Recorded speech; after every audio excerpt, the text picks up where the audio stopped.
Buenos días, que el Señor bendiga a todos los que van a estar con nosotros conectados en esta mañana para recibir esta clase correspondiente a este segundo día del mes de julio, segundo día de estudio, ¿verdad? Pero yo sé que es julio 3.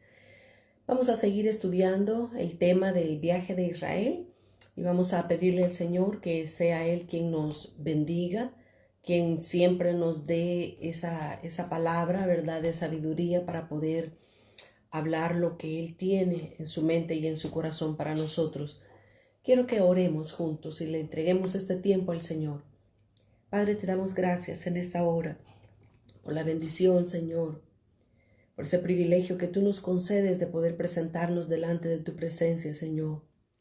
Queremos estar a tus pies, así como María. Queremos sentarnos y escuchar tu palabra, Señor. Queremos poder cada día ser enseñados por tu Espíritu Santo y por tu palabra, Señor. Danos esa palabra fresca que proviene de lo alto. Danos esa palabra que edifique, Señor. Esa palabra que transforme nuestras vidas y nos haga crecer y madurar hasta alcanzar la medida del varón perfecto. Pongo este tiempo en tus manos, Señor, para que seas tú hablando a nuestras vidas, a nuestros corazones, y que puedas ser tú quien nos bendigas con esta palabra fresca. En el nombre de Jesús oramos en esta hora. Amén, Señor, y amén. Muy buenos días tengan todos. Que el Señor les bendiga. Araceli, buenos días, qué gusto verte.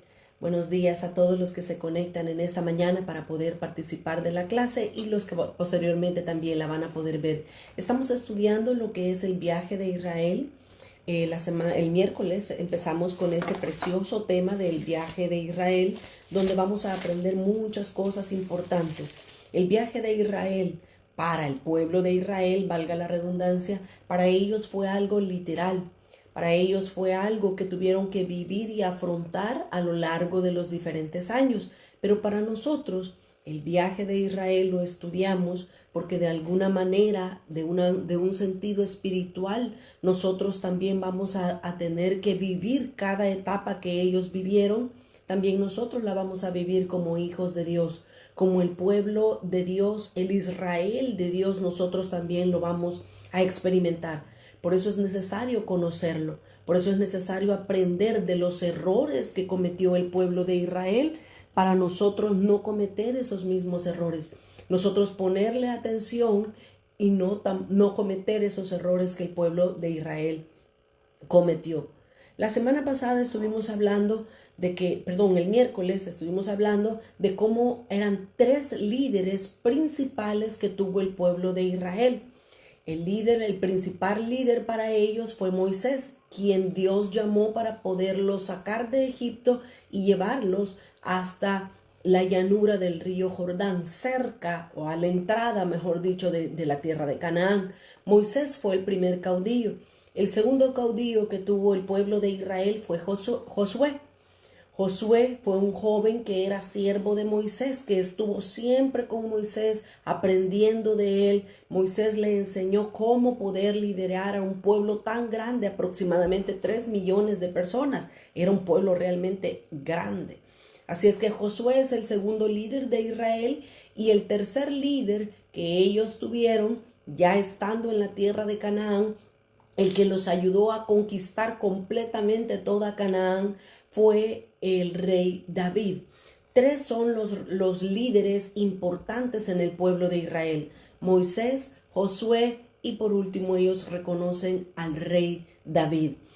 Ahora voy a pasar a otro subtema, ¿verdad? Nuestro tema principal es el viaje de Israel, pero otro subtema que es importante también es la institución de las 7 fiestas. Mientras el pueblo de Israel vivía en Egipto, Dios le habló a Moisés, Dios le dijo que los fuera a sacar de la tierra para introducirlos a la tierra que fluye leche y miel. Esta es Canaán. Entonces Dios instituyó a lo largo de todo, desde que salieron de Egipto hasta que llegaron a Canaán, Dios instituyó diferentes fiestas. Dios dijo, Dios habló, Dios le dio a su pueblo Israel 7 diferentes fiestas. Esto lo hemos estudiado en detalle cuando nosotros estudiamos el libro de Levíticos. Si alguien quiere conocer más del tema de Levíticos, puede ir a nuestro website en YouTube, que es IBTS Houston, que es las iniciales de Instituto Bíblico Tabernáculo de Sion en la ciudad de Houston. IBTS Houston, ahí puede buscar el estudio de Levíticos.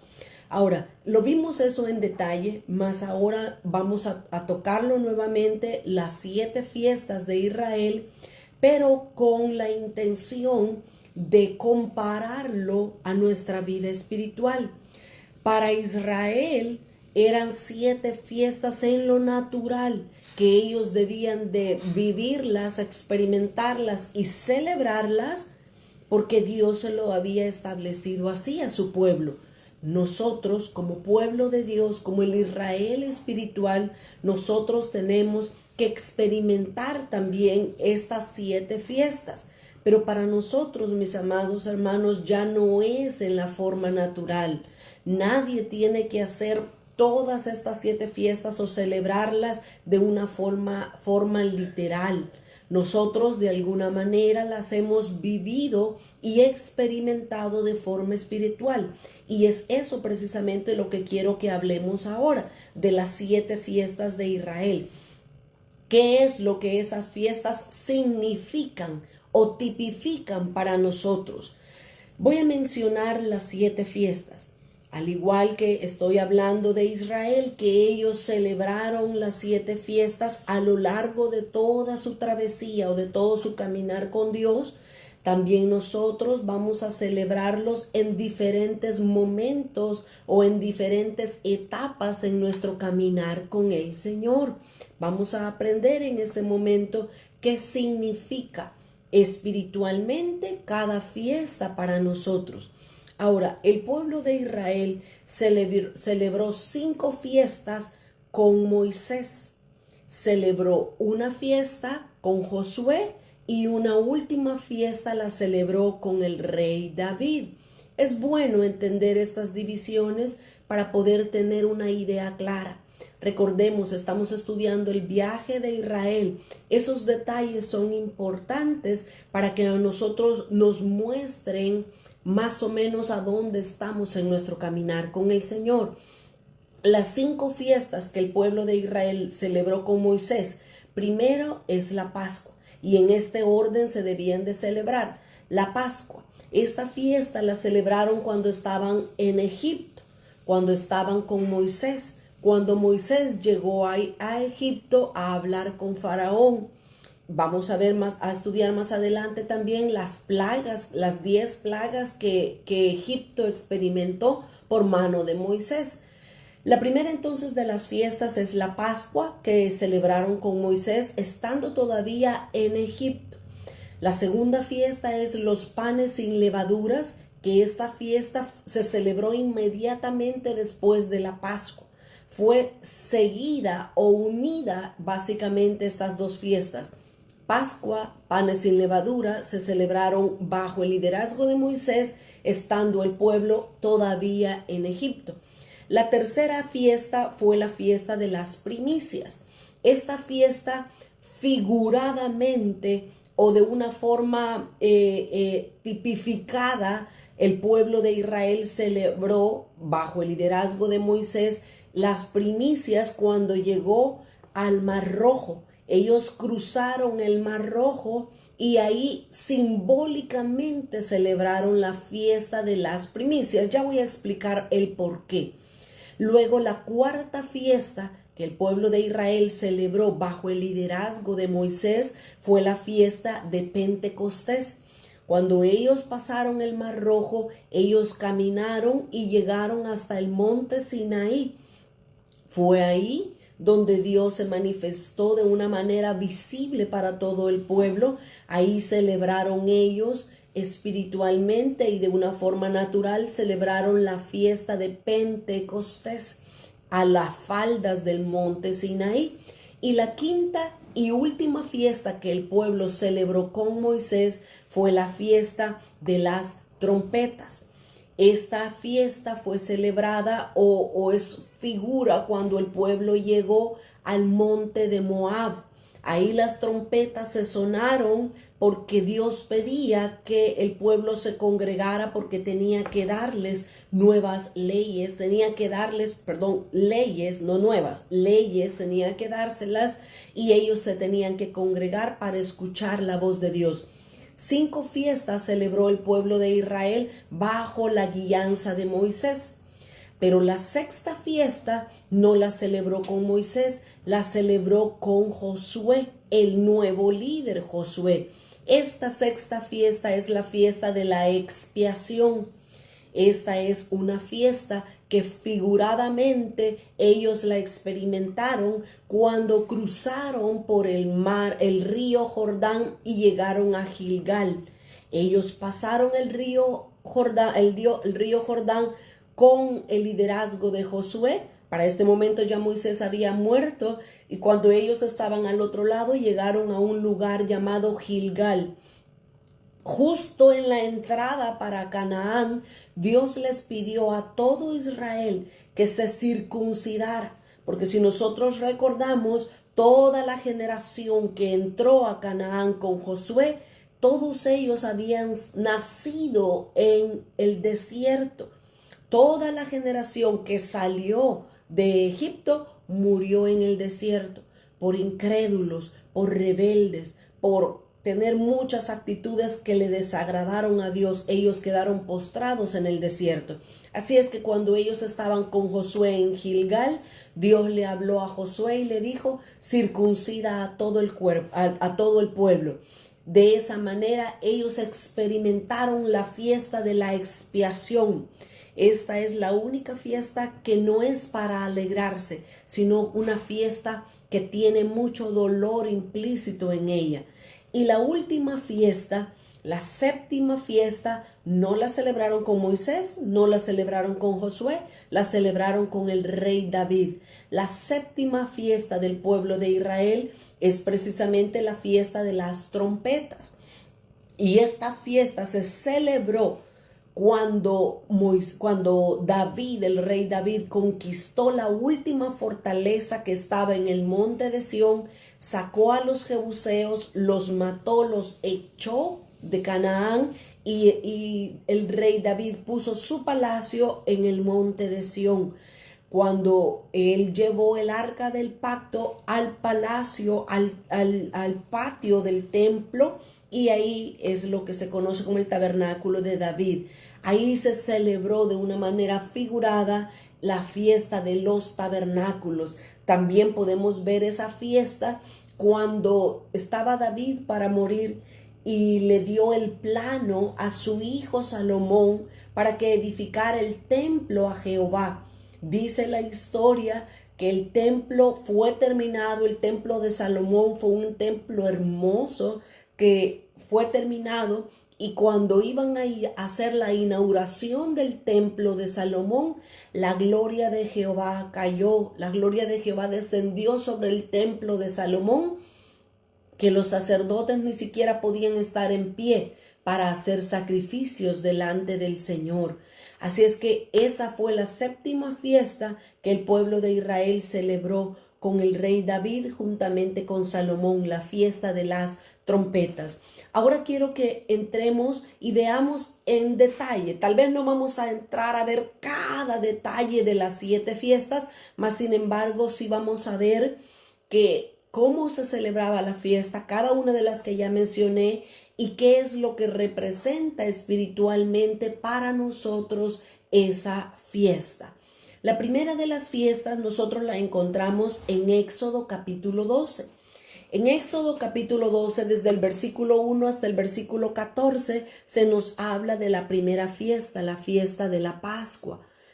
No podemos revisar todos los versículos en detalle porque el tiempo no nos alcanzaría, pero yo les pido que ustedes están en su casa y tienen el tiempo o hagan el tiempo para poder leer estos versículos. Éxodo capítulo 12, desde el versículo 1 hasta el versículo 14, ahí se nos habla de todo lo que se hizo, de todo lo que Dios pidió para poder celebrar la fiesta de la Pascua. Yo solamente quiero que veamos algunos versículos. Éxodo capítulo 12 y el versículo, vamos a leer 1 y 2. Éxodo 12, 1 y 2. Habló Jehová a Moisés y a Aarón en la tierra de Egipto. Esta primera fiesta, como ya lo mencioné, se celebró estando todavía en Egipto. Ahí lo dice claramente que Dios le habló a Moisés y a Aarón en la tierra de Egipto, diciéndoles: este mes os será principio de los meses. Para vosotros será este el primero de los meses del año. Aquí está hablando, mis amados, de que el Señor cambió el calendario para el pueblo de Israel.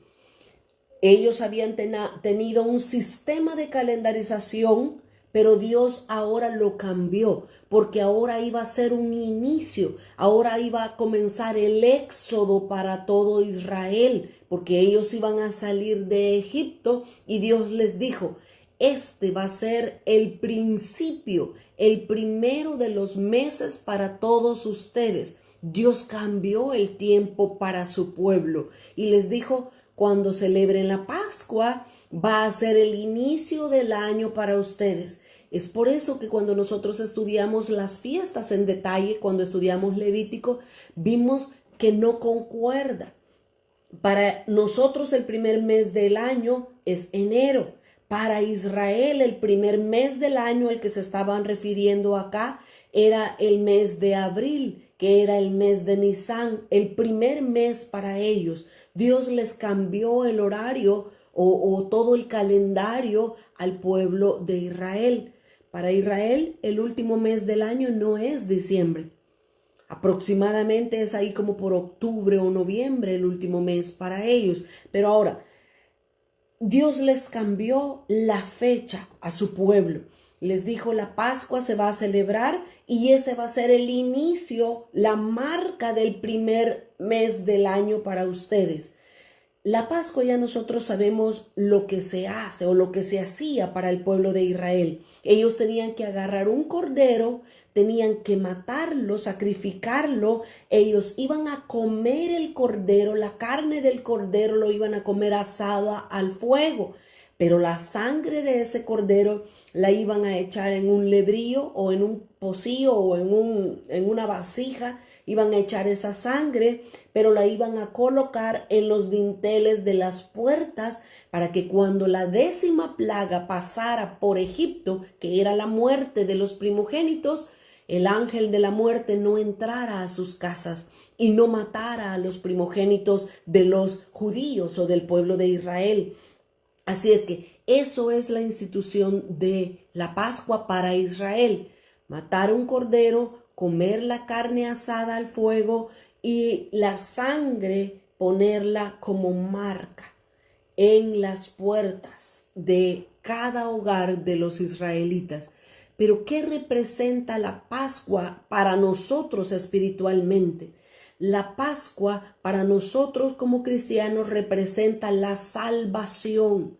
¿Por qué representa la salvación? Porque ahora nosotros no tenemos que sacrificar ningún cordero, porque ya el Padre envió al Cordero de Dios, a su Hijo unigénito, lo envió a este mundo para que derramara su sangre y nosotros nos apropiáramos de la sangre y la pusiéramos no en las puertas de nuestra casa, sino en nuestra frente, en nuestro corazón, nuestras vidas marcadas con la sangre del Cordero, para que el ángel de la muerte no tenga más nada que ver con nosotros. Veamos lo que dice Juan capítulo 1 y el versículo 29. El Evangelio de Juan 1:29 nos dice claramente que Cristo es nuestro Cordero Pascual. Juan capítulo 1 y el versículo 29. Juan 1:29 dice: y el siguiente día vino Juan a Jesús, que venía a él, y dijo: cuando Juan el Bautista vio a Jesús, lo señaló y le dijo: he aquí el Cordero de Dios que quita el pecado del mundo. Claramente el Juan el Bautista estaba señalando a Jesús como el Cordero de la Pascua que quita el pecado de todo el mundo, que recibe a ese Cordero. Entonces, ahora por eso ya nosotros no necesitamos celebrar la fiesta de la Pascua en lo natural. Ya lo hemos celebrado de una forma espiritual, recibiendo a Jesús en nuestro corazón. El Cordero ha venido a ser parte de nosotros. Una escritura todavía más en Primera de Corintios capítulo 5 y el versículo 6. Primera de Corintios capítulo 5 y el verso 7.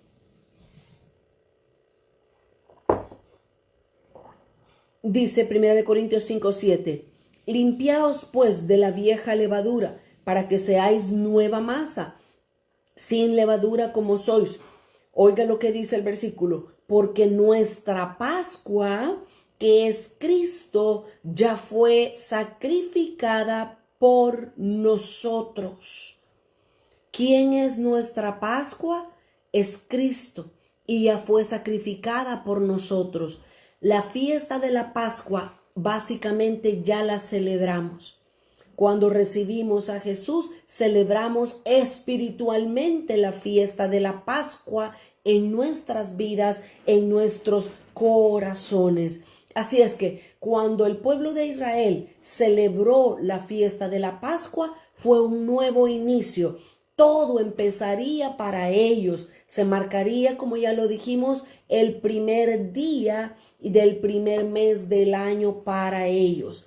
La salvación para nosotros, mis amados hermanos, la salvación solamente es el inicio del caminar. Yo quiero que usted medite en lo que yo acabo de decir, porque muchas personas creen o piensan que cuando ya son salvos, que cuando ya reciben a Jesús, eso es todo.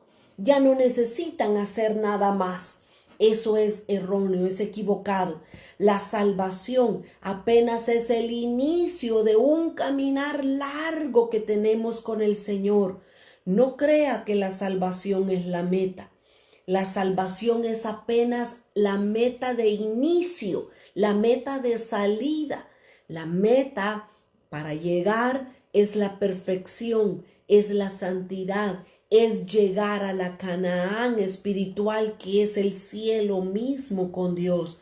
Cuando nosotros estudiamos el tabernáculo de Moisés, nosotros vemos que había una sola puerta para poder entrar al tabernáculo.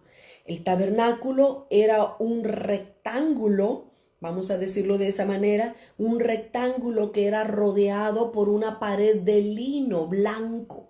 Eso era lo que todo el pueblo de Israel veía, una cerca o una pared de lino blanco.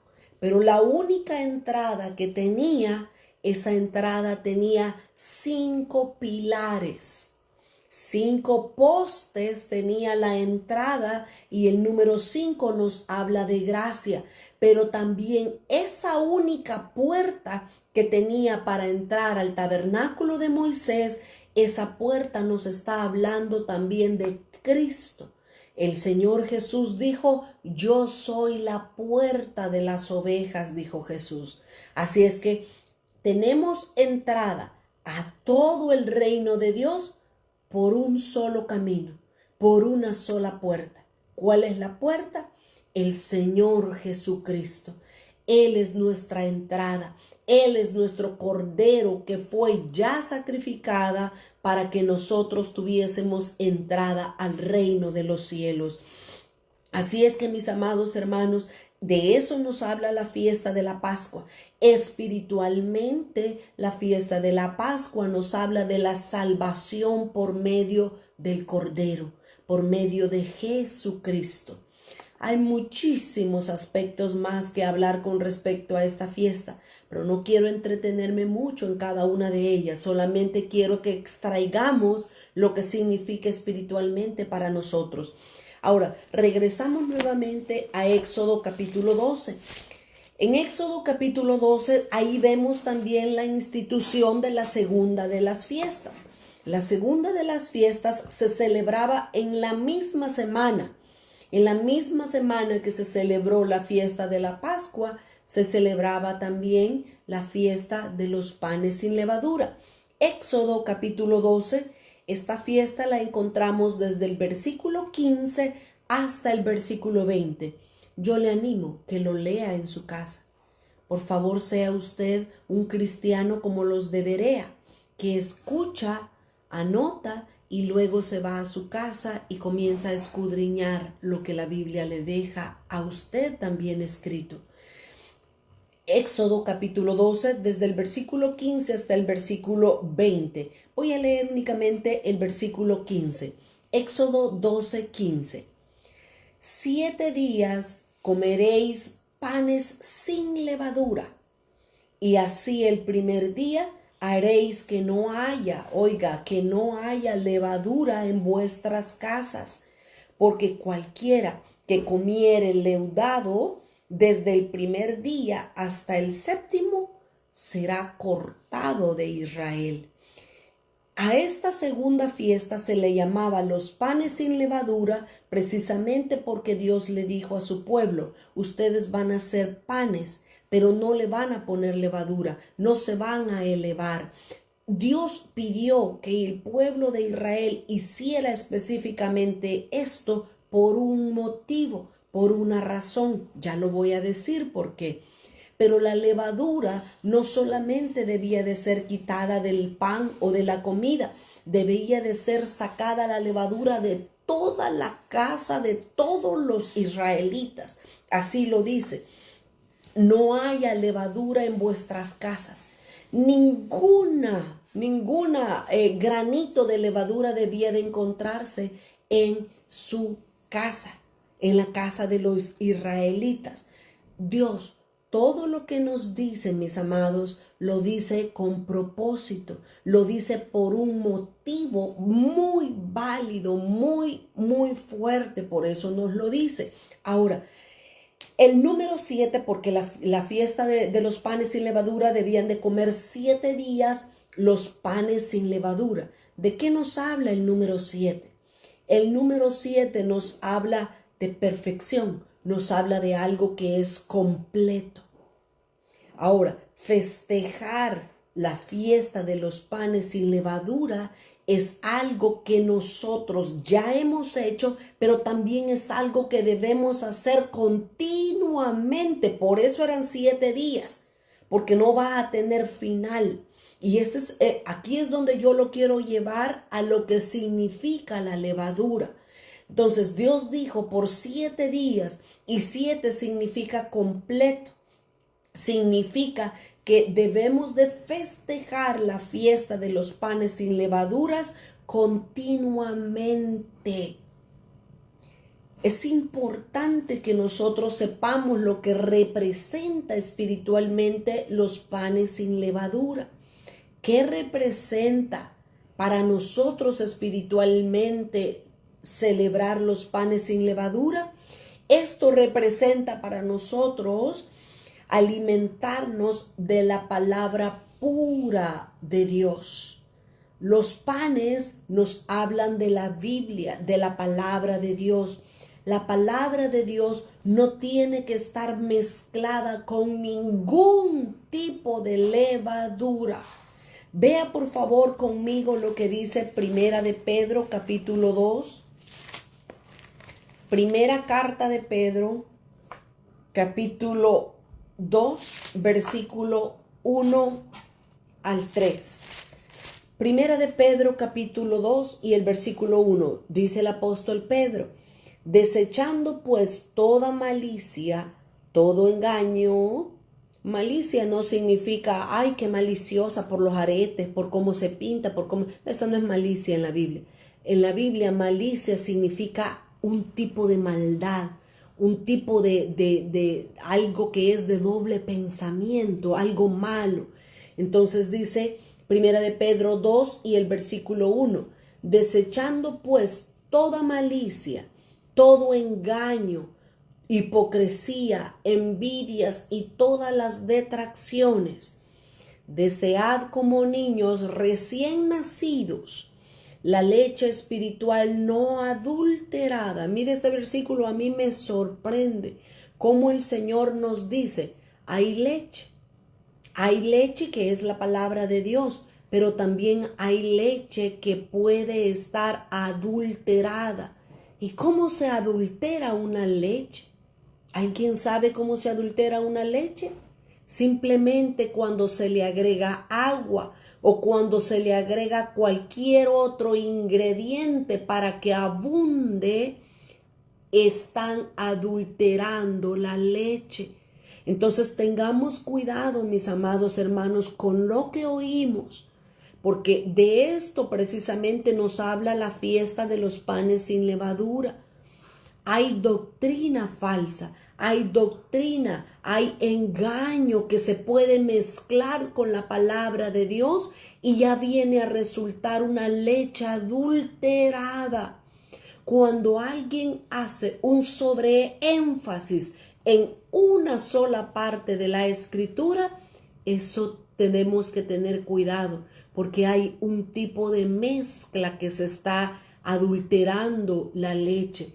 Así es que el Señor nos insta por medio del apóstol Pedro, nos anima el Señor a que debemos desear la leche espiritual no adulterada, para que por ella nosotros podamos crecer para salvación. Si es que habéis gustado de la benignidad del Señor. Ahora, necesitamos entonces aprender qué es la levadura, qué significa en la palabra de Dios la levadura, porque recordemos, esta segunda fiesta debía de ser panes sin levadura, no tenían que tener levadura. ¿De qué nos habla en la palabra de Dios la levadura? La levadura en la Biblia nos habla de tres cosas. Nos habla de falsa doctrina, nos habla de pecado, pero en tercer lugar nos habla de hipocresía. De eso nos habla la levadura en la Biblia. Voy a dar tres pasajes bíblicos para que veamos cómo el Señor nos muestra que la levadura significa estas tres cosas que acabo de mencionar. Significa falsa doctrina, significa hipocresía y significa pecado, maldad o malicia. Es lo mismo, pecado. Esas tres cosas significa la levadura. Por eso es que Dios dijo, los panes deben ser sin levadura. La Biblia, la palabra, la doctrina no debe de tener ningún tipo de levadura. Ni falsa doctrina, ni hipocresía, ni tampoco pecado. Primera escritura, Mateo capítulo 16 y versículo 12. Mateo 16 y el versículo 12. El Señor Jesús estaba instruyendo o enseñándole a sus discípulos que se abstuvieran de la levadura. Voy a leer Mateo 16. Mira el versículo 6 lo que dice primero. Jesús les dijo, mirad, Jesús hablando e instruyendo a sus discípulos, mirad, guardaos de la levadura de los fariseos. Levadura. Ya vamos a ver. Jesús instruye, Jesús le enseña a sus discípulos y les dice, mirad, guardaos de la levadura de los fariseos y de los saduceos. Pero los discípulos no entendían, porque decían, ¿cómo nos vamos a guardar de la levadura de los fariseos? Los fariseos y los saduceos no tienen levadura, no producen levadura porque ellos pensaban en lo natural. Pero el Señor Jesús les explica en el versículo 12 y les dice a qué tipo de levadura se refería. Mateo 16, 12. Entonces entendieron que no les... Voy a leer el versículo 11, 16, 11. ¿Cómo es que no entendéis que no fue por el pan que os dije que os guardaseis de la levadura de los fariseos y de los saduceos? Entonces los discípulos entendieron que no les había dicho que se guardasen de la levadura del pan. No era algo natural, sino que de la doctrina de los fariseos y de los saduceos. La doctrina, la falsa doctrina que los fariseos y los saduceos estaban enseñando, ese era el tipo de levadura que el Señor Jesús les estaba diciendo, absténganse de esa levadura, del pan que ellos están dando. Entonces, en primer lugar, la levadura en la Biblia nos habla de falsa doctrina, de doctrina equivocada, de doctrina errada. En segundo lugar, en la Biblia, la levadura nos habla de hipocresía. Vaya por favor conmigo a Lucas capítulo 12 y el versículo 1. Lucas capítulo 12 y el versículo 1. En esto, juntándose por millares la multitud, tanto que unos a otros se atropellaban, comenzó Jesús, ¿verdad? Comenzó a decirles o a enseñarles a sus discípulos. Una vez más, el Señor Jesús le enseña a sus discípulos que se guarden de este tipo de levadura. Allá les dijo que se guardaran de la falsa doctrina de los fariseos y de los saduceos. Ahora el Señor Jesús les va a hablar de otro tipo de levadura. Entonces el Señor Jesús le dijo a sus discípulos primeramente, guardaos de la levadura de los fariseos. Fíjese lo que Jesús les dijo a sus discípulos. Guardaos de la levadura de los fariseos, que es la hipocresía. Si alguien es hipócrita, todos nosotros sabemos lo que significa la hipocresía, que hablamos una cosa, enseñamos una cosa, predicamos una cosa, pero vivimos otra muy diferente a lo que predicamos. Eso es hipocresía, eso es levadura. El Señor quiere que no nos contaminemos con ese tipo de levadura, de hipocresía. Entonces, en segundo lugar, la levadura significa hipocresía. En primer lugar, la levadura es símbolo de falsa doctrina. Pero en tercer lugar, la levadura es símbolo o nos habla de pecado. Vaya por favor conmigo a Primera de Corintios capítulo 5 y el versículo 6. Primera de Corintios, ya lo leímos, ya estuvimos por ahí, ¿verdad? Primera de Corintios capítulo 5 y el versículo 6. Dice entonces, Primera de Corintios 5, 6, no es buena vuestra jactancia. La jactancia es la vanagloria, es creerse mejor que los demás. La jactancia está ligado con pecado. Entonces dice la Escritura, no es buena vuestra jactancia. ¿No sabéis que un poco de levadura leuda toda la masa? Continuamos leyendo. Limpiaos pues de la vieja levadura de la jactancia, del pecado de jactancia. Limpiaos pues de la vieja levadura, para que seáis nueva masa sin levadura como sois. Porque vuestra Pascua, aquí está uniendo las dos fiestas el apóstol Pablo, la Pascua y la fiesta, los panes sin levadura. Porque vuestra Pascua, que es Cristo, ya fue sacrificada por vosotros. Así que, dice el versículo 8, así que celebremos la fiesta, no con vieja levadura, ni con la levadura de malicia y de maldad, lo cual es pecado, ni con la levadura de malicia y de maldad, sino con panes sin levadura, de sinceridad y de verdad. ¿Cuánto necesitamos? Por eso dije al principio que esta segunda fiesta, los panes sin levadura, nosotros tenemos que experimentarla todo nuestro caminar. Nuestra vida cristiana no debe de estar mezclada con levadura, que representa falsa doctrina, pecado, ni tampoco con hipocresía.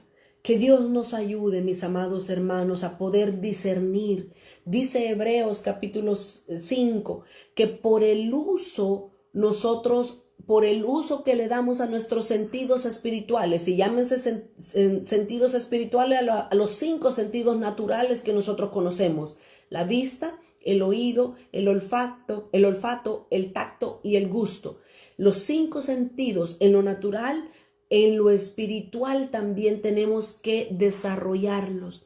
Saber escuchar, saber discernir cuál es una doctrina clara, cuál es una doctrina pura de parte de Dios. Necesitamos entonces tener cuidado con la levadura. Si detectamos, el Señor es bueno y de alguna manera nos hace ver que tenemos algún tipo de levadura, de hipocresía, de falsa doctrina o de pecado, de malicia, de maldad, inmediatamente pidámosle: Señor, lávame, lávame con tu agua, con tu palabra, lávame para no tener ningún tipo de levadura.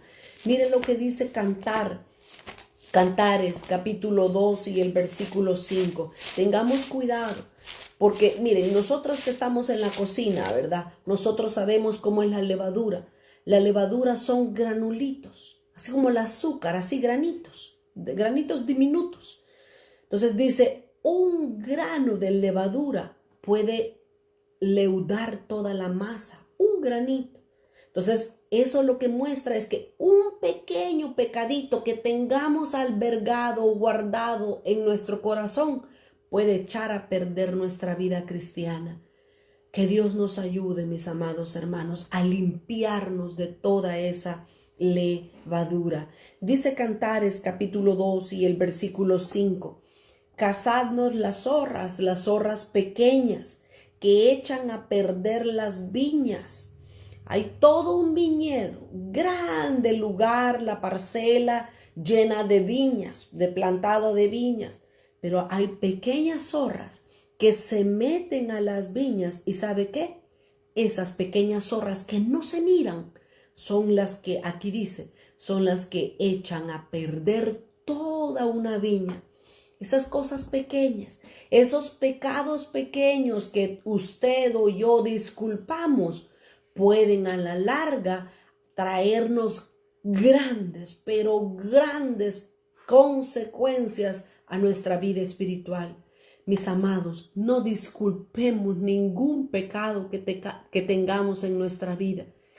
Limpiémonos, así como dice la palabra del Señor. La fiesta de los panes sin levadura, entonces, nos hablan espiritualmente de alimentarnos de la palabra de Dios. Quitemos todo tipo de levadura. Ya vimos lo que significa la levadura espiritualmente. Quitémosla, porque las pequeñas zorras echan a perder todas nuestras viñas.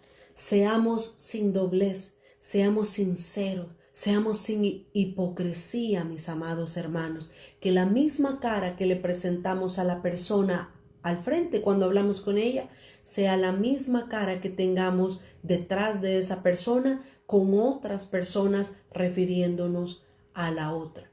Que Dios nos ayude a limpiarnos de toda levadura.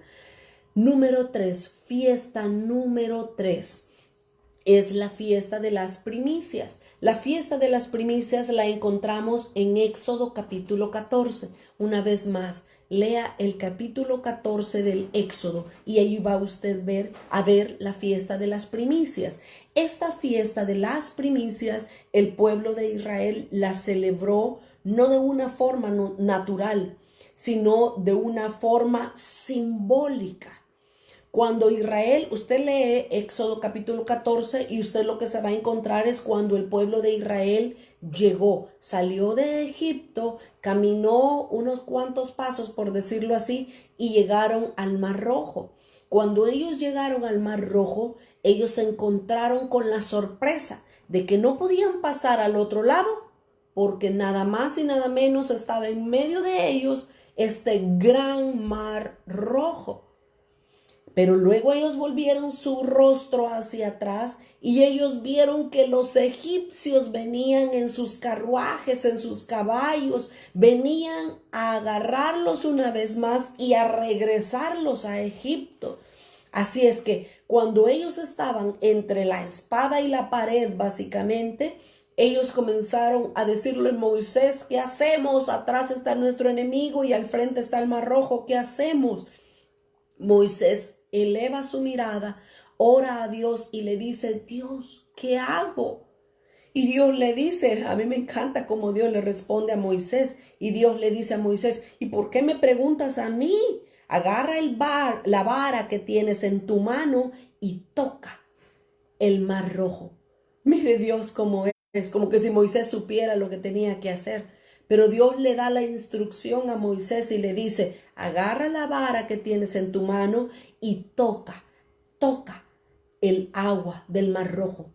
Y Moisés lo hizo. Moisés no sabía qué iba a pasar. Moisés no sabía si un puente iba a salir. Moisés no sabía qué era lo que iba a suceder. Pero obedeció. Tocó el Mar Rojo con su vara e inmediatamente a ojos de todo Israel, de los 3 millones de personas, el Mar Rojo se comienza a abrir. Ellos pasan, el pueblo de Israel pasa en seco.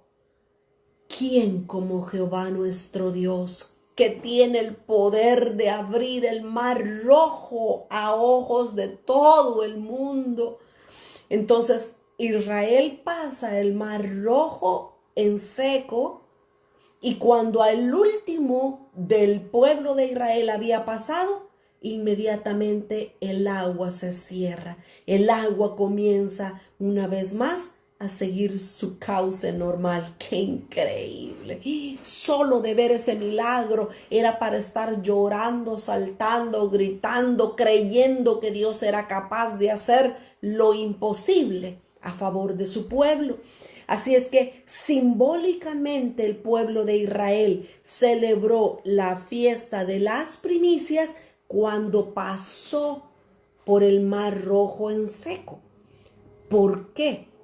Espiritualmente, déjeme responderle el por qué y unirlo con lo que significa para nosotros espiritualmente la fiesta de las primicias.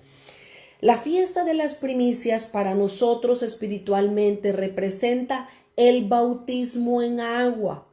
Por eso es que nosotros entendemos que el pueblo de Israel celebró, no literalmente, sino que de una manera figurada. Por eso celebraron la fiesta de las primicias, porque ellos fueron bautizados, porque pasaron por el Mar Rojo.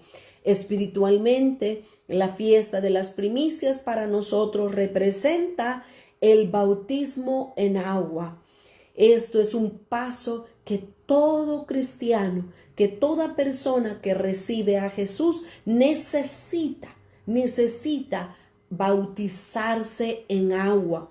Acúdase a su pastor, a su iglesia, y que él le explique qué es bautizarse en agua y cómo puede usted bautizarse en agua. El bautismo en agua, mis amados hermanos, rompe espiritualmente muchas ataduras, porque lo vimos con la figura del Mar Rojo y del pueblo de Israel.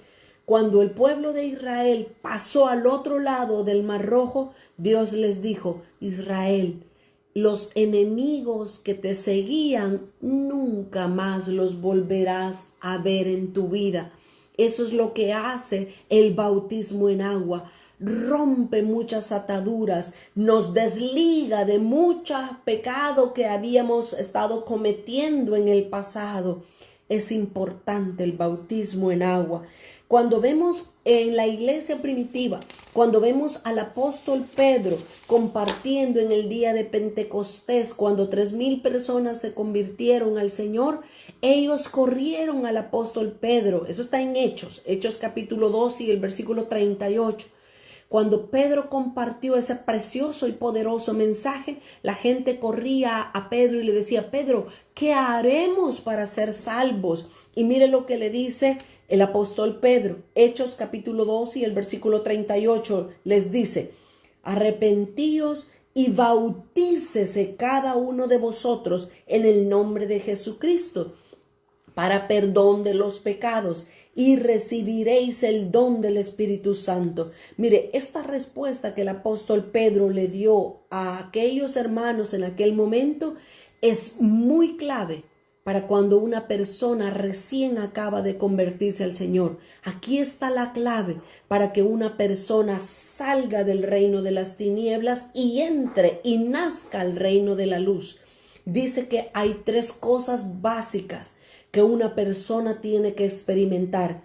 Primero es arrepentimiento. ¿Qué es arrepentimiento? Es ese dolor por el pecado que cometí en el pasado.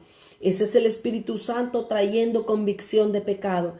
Primero es arrepentimiento, luego es bautizarse en aguas y por último el bautismo en el Espíritu Santo.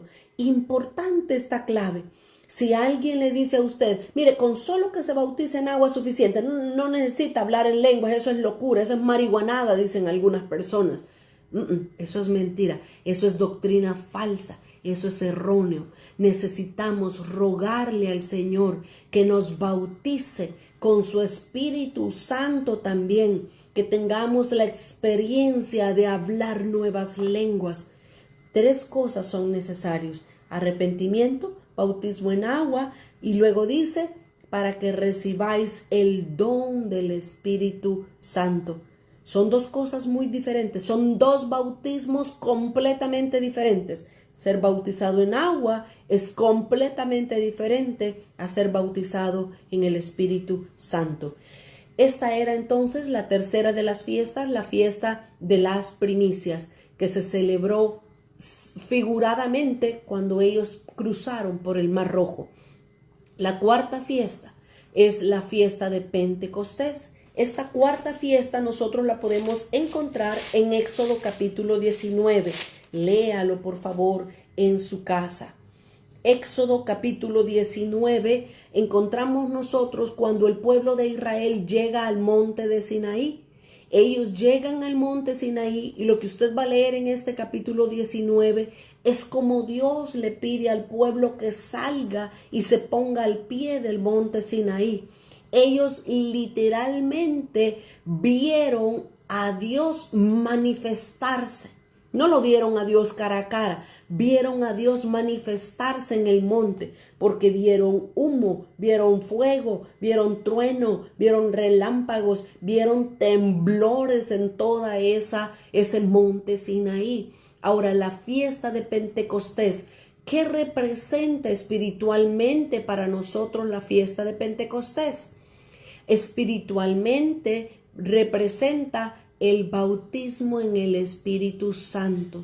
Toda la experiencia que ellos vieron aquí en el capítulo 19 del Éxodo, toda esa experiencia nosotros la vamos de alguna manera a sentir cuando seamos bautizados en el Espíritu Santo. Vamos a sentir fuego, vamos a sentir cómo el poder de Dios entra en nosotros y vamos a ser aptos para hablar un nuevo lenguaje, el lenguaje que el Espíritu Santo nos va a dar a nosotros para comunicarnos directamente con Dios. ¿De qué nos habla o qué representa la fiesta de Pentecostés? Representa el bautismo en el Espíritu Santo. Qué precioso el Señor, cómo nos enseña a través de su palabra. Qué hermoso cómo el viaje de Israel nos habla de cosas espirituales para nosotros. La quinta fiesta es la fiesta de las trompetas. Vaya por favor conmigo a Levíticos. Levíticos 23 y el versículo 24. Levíticos 23 y el verso... Levíticos 23, 27. Levíticos capítulo 23 y el versículo 27. Del versículo 27 hasta el 29, 3 versículos nada más. Nos está hablando de esta quinta fiesta que es la fiesta de las trompetas. Vamos a leer Levíticos 23, 27. A los 10 días de este mes séptimo será el día de expiación, la fiesta de la expiación. Tendréis santa convocación y afligiréis vuestras almas. ¿Estoy en el lugar correcto? No, perdón. Estoy en la fiesta de la expiación. Ahorita estamos viendo la fiesta de las trompetas. Levíticos 23, 24. Ahí sí estaba correcto. Levíticos 23, 24. Estamos hablando de la fiesta de las trompetas. Habla a los hijos de Israel y diles: en el mes séptimo, al primero del mes tendréis día de reposo, una conmemoración al son de las trompetas y una santa convocación. Lea en su casa Números capítulo 10. En Números capítulo 10, ahí nos está hablando también de la fiesta de las trompetas. Esta fiesta se le llamó de las trompetas precisamente porque Dios le pidió, usted lo va a encontrar eso en Números 10, los detalles de cómo Dios le pidió a Moisés que fabricaran las trompetas. De cierto material, de cierto estilo, todo eso Dios se lo dio en detalle a Moisés para que lo pudiera realizar. Ahora, las trompetas, precisamente se le llamó la fiesta de las trompetas por eso, porque eran trompetas, eran 3 trompetas las que debían de ser sonadas.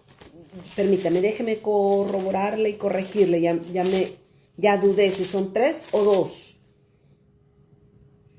No, eran 2, perdón. Eran 2. Dice Números 10:2. Hazte 2 trompetas de plata. Eran 2 trompetas las que Dios le pidió a Moisés que se debían hacer. Pero estas 2 trompetas se sonaban para 3 cosas. ¿Ok?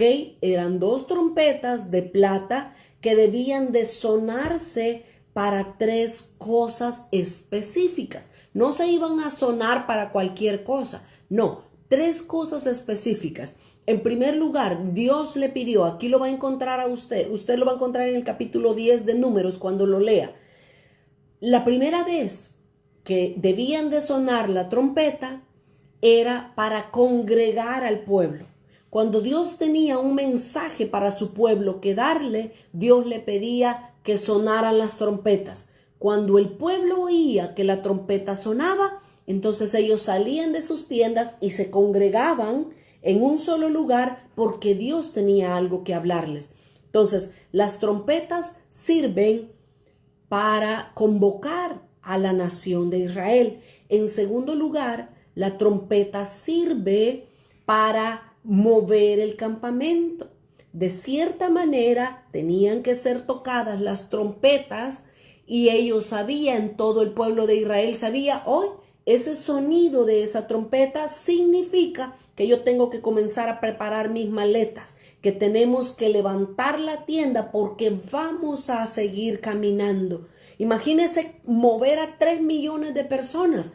Lógicamente lo tenían que hacer con una trompeta, si no, como le iban a andar diciendo de tienda en tienda, mañana nos vamos, mañana nos vamos, mañana nos vamos. No, era muy lógico lo que Dios estaba haciendo, pero ya voy a decir lo que representa espiritualmente la fiesta de las trompetas.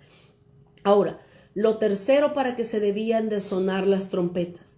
Las trompetas se debían de sonar para congregar al pueblo porque tenían que ir a la guerra.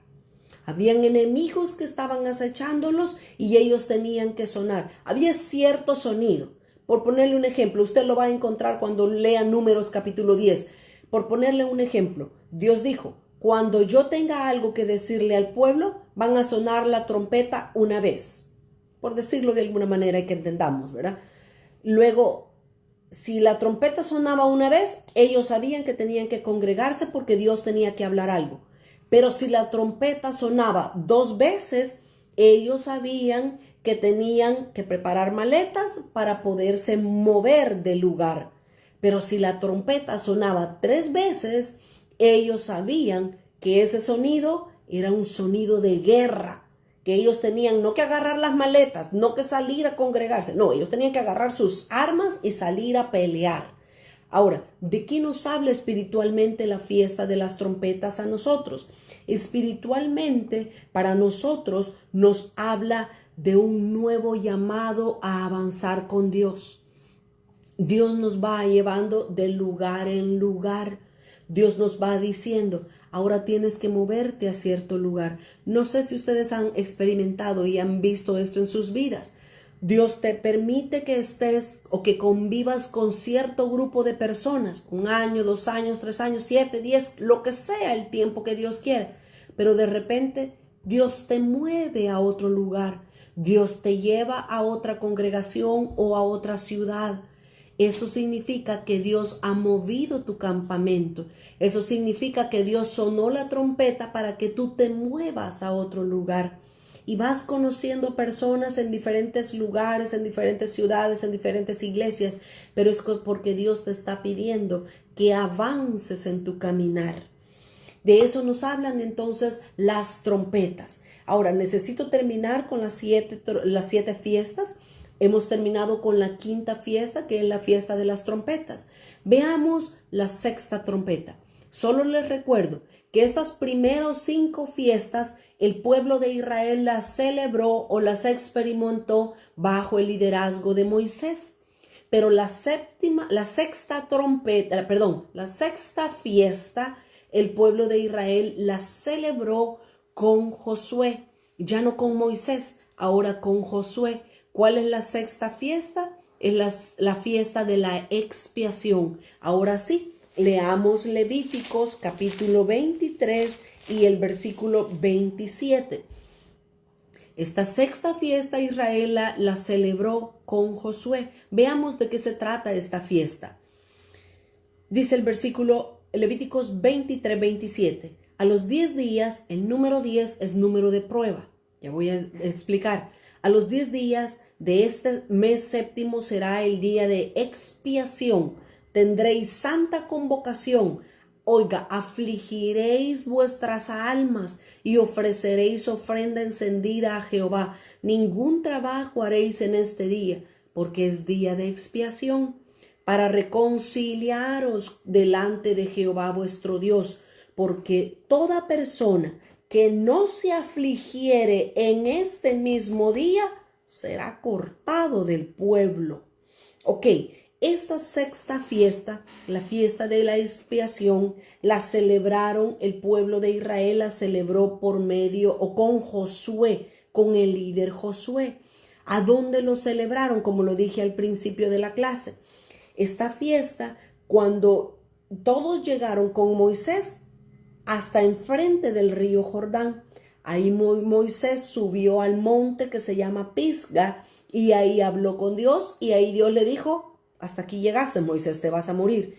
Ahí murió Moisés en ese monte, pero el pueblo quedó en manos de Josué. Así es que Josué tomó al pueblo, cruzó una segunda vez, Dios abrió un río. Allá fue un mar rojo, ahora Dios va a abrirles un río llamado Jordán. Así es que con Josué ellos pasan el río Jordán y entran al lugar que se llama Gilgal. Israel experimentó esta sexta fiesta cuando llegaron a Gilgal, porque esta es la única de las 7 fiestas, es la única fiesta donde nadie se iba a alegrar, donde nadie se iba a gozar, donde no iba a haber algarabía o jolgorio. En esta fiesta todos iban a quitar sus vestidos de gala y se iban a vestir de cilicio, y iban a llorar, iban a gemir. Ahora, el pueblo de Israel, cuando llegó con Josué a Gilgal, ahí Dios les dijo: Gilgal estaba justo enfrente de Canaán. Entonces Dios le dijo a Josué: antes de entrar a Canaán, tienes que circuncidar a todo el pueblo, a todos los hombres, por supuesto, ¿verdad? Entonces, cuando todo Israel se circuncidó, eso era muestra de dolor. Eso era doloroso, era para estar clamando, gimiendo. Ahora, espiritualmente, ¿qué nos representa esta fiesta de la expiación para nosotros? Esta fiesta de la expiación espiritualmente representa la aflicción del alma, una limpieza profunda y una circuncisión del corazón. Miren, mis amados, esta fiesta es la fiesta que actualmente la iglesia debería de estar celebrando, que tú y yo necesitamos estar celebrando ahorita. No es una fiesta para alegrarnos. Ahorita es tiempo de estar clamando, gimiendo a Dios que limpie nuestros corazones. Hasta yo me atrevo a decir, ahorita no es tiempo ni siquiera ni de ir a su iglesia, porque el virus está tan fuerte, el contagio, que si tú vas a la iglesia, peligra que te contagies también. Ahorita no es tiempo de estar yendo a la iglesia. Ahorita es tiempo de estar en la casa gimiendo, clamando, pidiéndole a Dios.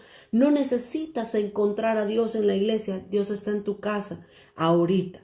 Es importante y es necesario congregarnos, pero cuando sea seguro para todos. Ahorita no es tiempo de ir a estar allá danzando en la iglesia. No, no, no.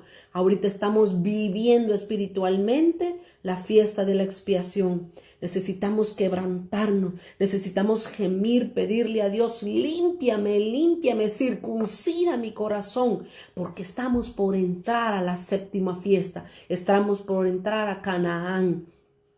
¿Y cómo vamos a entrar a Canaán? Limpios, sin pecado. Pero si hay pecado, lo siento, te vas a quedar postrado en el desierto. Me voy a quedar postrada en el desierto. Veamos la última fiesta. El tiempo se me está acabando. Tengo 5 minutos para terminar. La séptima fiesta fue celebrada bajo el liderazgo del rey David, como lo dije al principio de la clase. Esta es la última fiesta y es la fiesta de los tabernáculos. Esta fiesta usted la va a encontrar, por favor léalo en su casa, Deuteronomio capítulo 16, versículo del 13 al 15, ahí se nos habla de la fiesta de los tabernáculos. Ahí Dios dijo, esta fiesta sí. Después que ya lloraron, después que ya pidieron perdón por sus pecados, después que ya se afligieron, entonces entran a la séptima fiesta. Esta fiesta de los tabernáculos era el tiempo de alegría, era el tiempo de abundancia, era el tiempo de la bendición, porque se celebraba al final del año. Voy a Deuteronomio.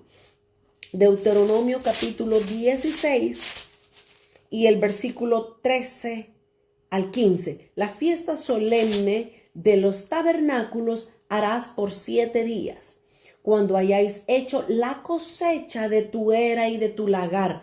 Por eso es que era una fiesta que representa abundancia, alegría, gozo, porque era al final del año que se celebraba la fiesta de los tabernáculos y toda la cosecha estaba lista para este tiempo. Qué hermoso es nuestro Dios. Dios nos permite tiempos de luto, tiempos de llorar, pero también tiempos de alegría y de regocijo. Esta fiesta entonces se celebraba en el día de reposo. Era una fiesta llena de mucha bendición, llena de gozo, llena de alegría y de la gloria de Dios. Espiritualmente, la fiesta de los tabernáculos para nosotros representa nada más y nada menos que el poder y la gloria de Dios manifestada. David conquistó la fortaleza de Sión. David conquistó el monte de Sión. Y hasta que él conquistó, pudieron estar listos para celebrar que toda la tierra de Canaán era ahora ya de ellos. Así es que esta fiesta de los tabernáculos la vamos a celebrar en el milenio. Ahorita voy a dar, para ir cerrando ya, voy a dar cuáles son las 3 fiestas más importantes. Ya vimos las 7 fiestas. Repítalas conmigo, las 7 fiestas. La fiesta de la Pascua, los panes sin levadura, la fiesta de Pentecostés. Espérense, déjenme ver si me estoy saltando una. La Pascua, los panes sin levaduras, las primicias, Pentecostés, las trompetas, expiación y tabernáculo. Esas son las 7 fiestas que Israel celebró y que nosotros de alguna manera espiritualmente también las hemos celebrado o las vamos a celebrar. Ahora, eran 3 fiestas principales que el pueblo de Israel tenía.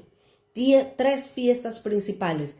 Eran la Pascua, era Pentecostés y tabernáculos. Esas 3 fiestas eran sumamente importantes, pero porque tienen un significado para nosotros. Voy a decir el significado. Ya dije cuál es el significado espiritual que lo vamos a experimentar, pero ahora fíjense. La Pascua era la primera fiesta importante. La Pascua, cuando se instituyó la Pascua, el primer día que Dios dijo, la Pascua, ahí inició la era de la ley, la dispensación de la ley. Cuando se inició la Pascua, se inició la era o la dispensación de la ley y finalizó cuando Cristo vino a la tierra. La Pascua históricamente fue desde que se instituyó la Pascua hasta que vino Cristo, porque toda esta era la dispensación de la ley.